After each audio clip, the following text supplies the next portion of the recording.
all together. I would like to give you some insights into the reasons why I believe that the publication of Katsanos regarding safety or the mortality signal was wrong from the very beginning.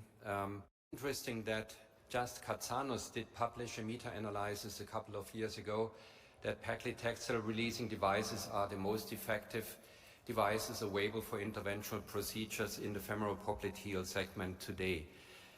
And then this was followed by this publication in 2018 in the Journal of American Heart Association, demonstrating that there may be a mortality issue with paclitaxel releasing devices at 2 years and later on, and that there may be even a dose response. And what you can see over here, as a result of this meta-analysis at 2 years, there was a significant mortality disadvantage for patients having been treated with paclitaxel releasing devices within randomized controlled studies. However, is this real world? If we look into our own data analysis, and we did a couple of them, including 1,570 femoral popliteal patients where we compared DCB with patients treated with POBA during their lifetime with 52 months follow-up. Then another analysis included drug-eluting stents in 599 patients compared to uncoated devices. Then we looked into the performance of paclitaxel-coated DCB in Rutherford 5 patients and in infrapopliteal lesions. And at the end, there was no mortality signal found. It was even the opposite, that we found trends or even significant differences favoring the paclitaxel releasing devices. As mentioned, Katsanos did claim that there is a dose-response relation between paclitaxel exposure during one single study-related interventional procedure and mortality on long term. And he used a lot of different statistical methods. He did calculate the dose based on surface area assumptions and according to what is found in the instructions for use for the given drug-coated devices. On the other hand, data analysis of the largest patient population, which is the patient population treated with the Medtronic Impact Admiral, did show no relation between high or low dose exposure and mortality up to 5 years, by trend even favoring better outcomes for the higher dose applied to the patient. The key question is, which paclitaxel dose relates really to mortality? Is it an individual index study procedure paclitaxel dose applied once, or is it the lifetime cumulative paclitaxel dose? This is a case example from our institution of a patient which was enrolled with the first paclitaxel dose exposure into the Impact SFA trial. And what you can see over here, what happened over time during the patient was in follow-up. In total, 2 more procedures had been applied to this patient using paclitaxel-coated DCBs. And if you look into this particular patient, you can see the index dose was 1/5 of the cumulative lifetime paclitaxel dose this patient had been exposed to. And this is again data from our institution. 2,376 patients did receive a paclitaxel releasing device, and of these patients, 21.8% had been enrolled in randomized controlled studies, which had been included into the meta-analysis.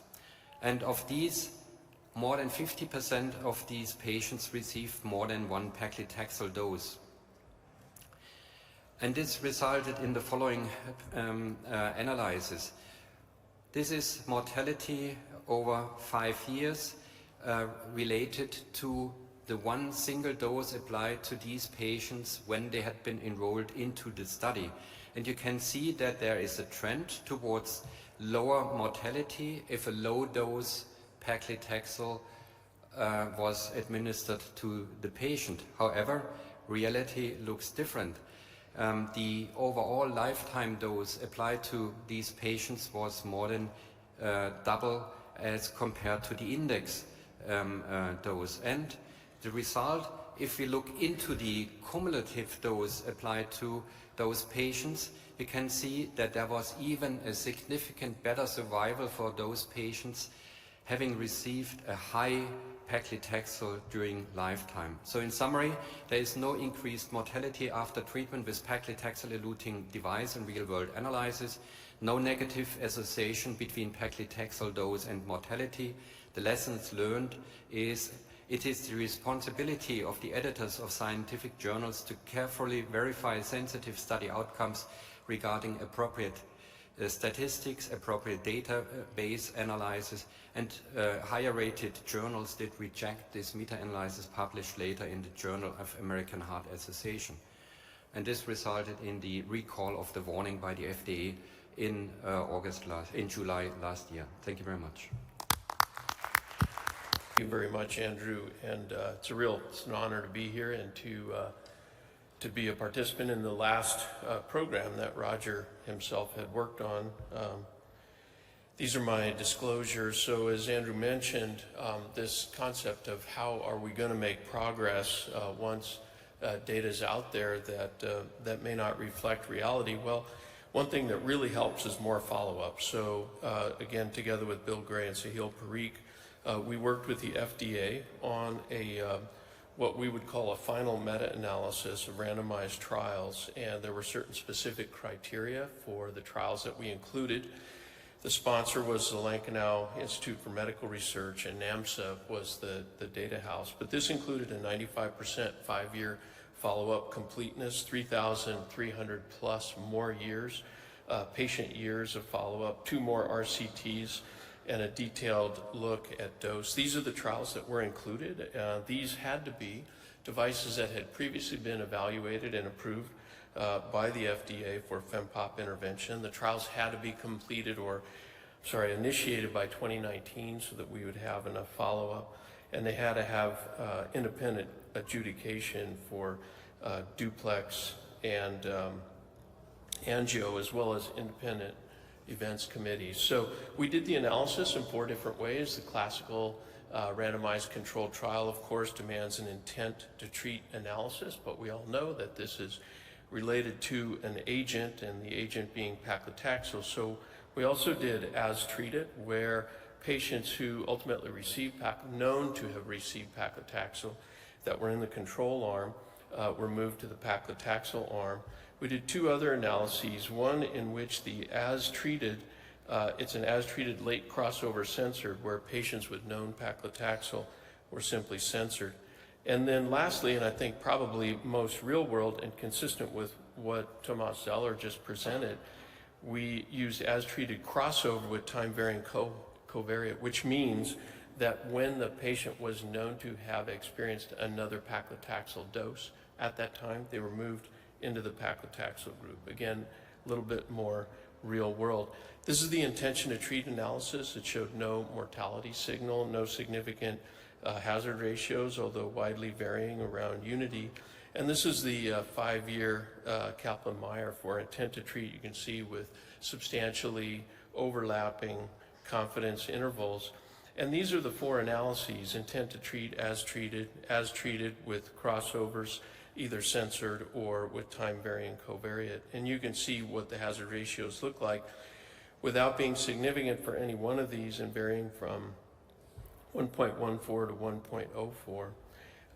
And so what about the dose? Now, normally with hazard ratios, like I've shown you, you wouldn't even do a dose analysis because none of them showed a significant hazard ratio. Nevertheless, because this is such a pertinent and important issue, and because the dose issue was raised substantially, we looked at lowest versus medium versus highest. And although none of these hazard ratios are significant, it almost looks like there's a trend there. So we looked for other issues which could be at play. And what we identified was something a little bit surprising and confounding, and that is that if you looked at the non-paclitaxel patients who were entered into these trials, lesion length made a difference. So you can see shortest versus longest lesion, there was a significant hazard ratio there of 1.47 in the non-paclitaxel patients. So when we took lesion length into account in the paclitaxel patients, what you see is a hazard ratio that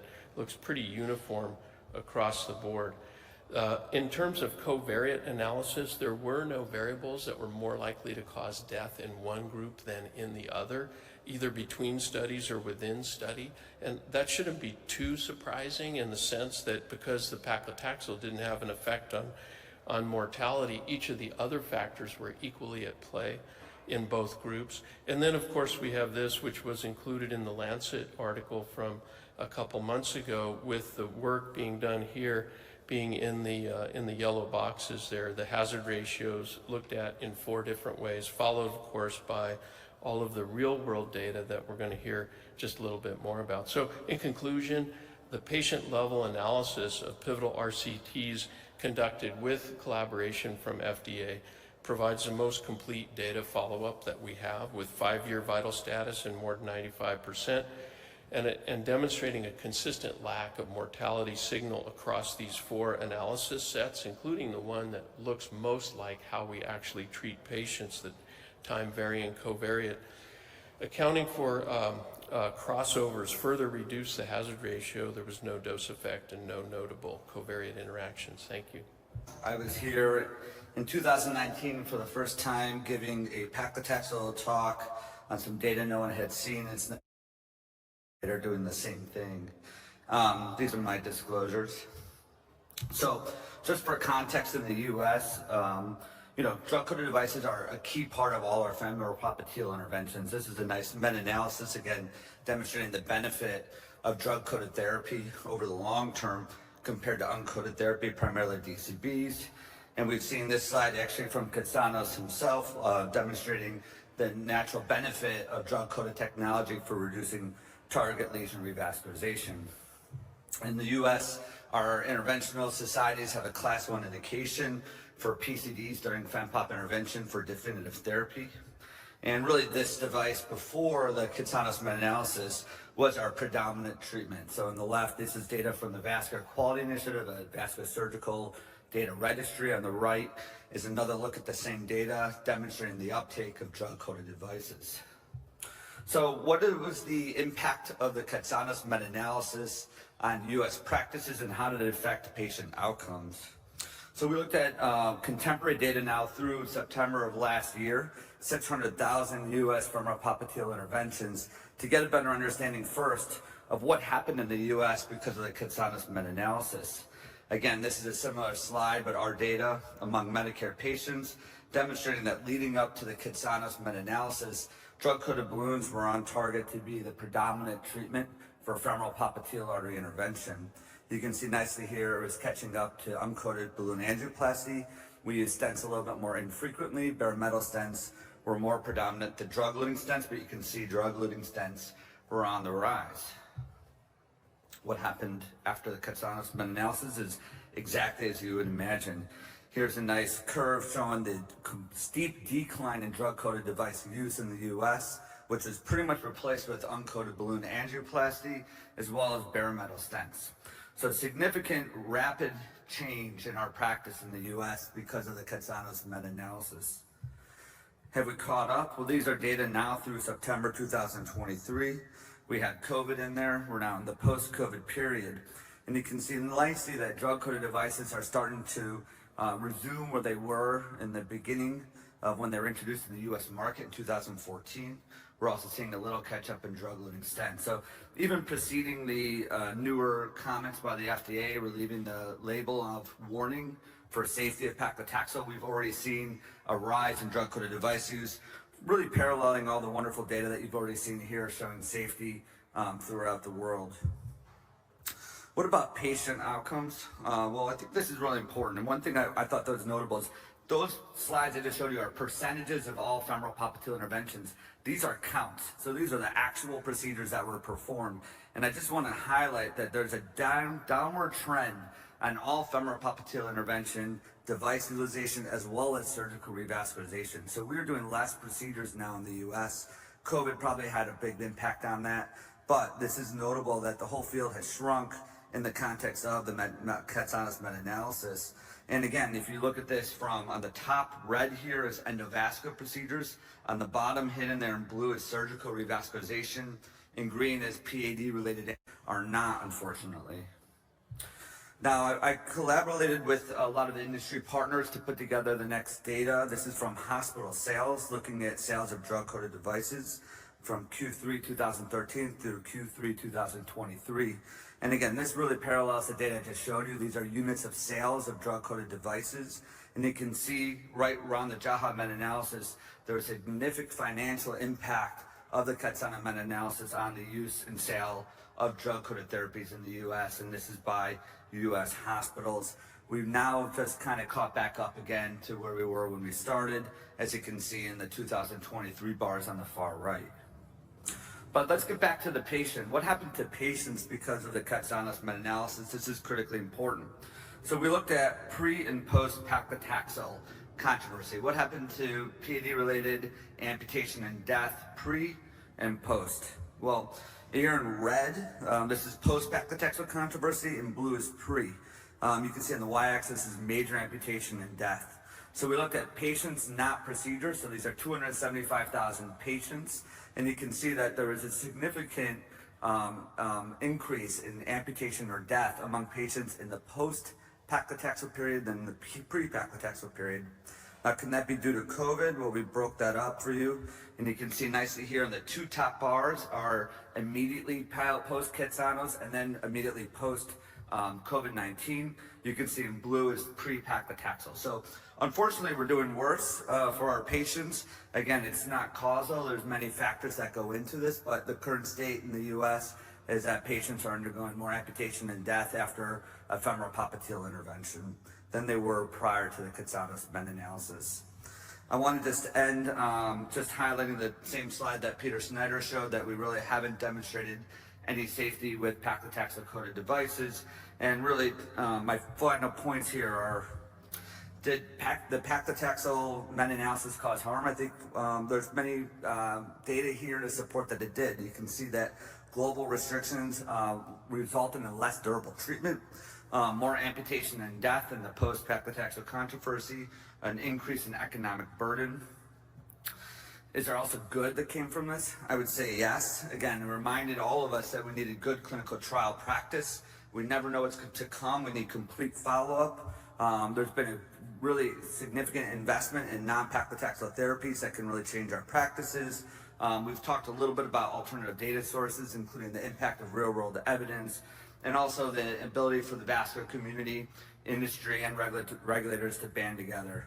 So I'll leave on that note. Thank you very much for the opportunity to be back here 5 years later.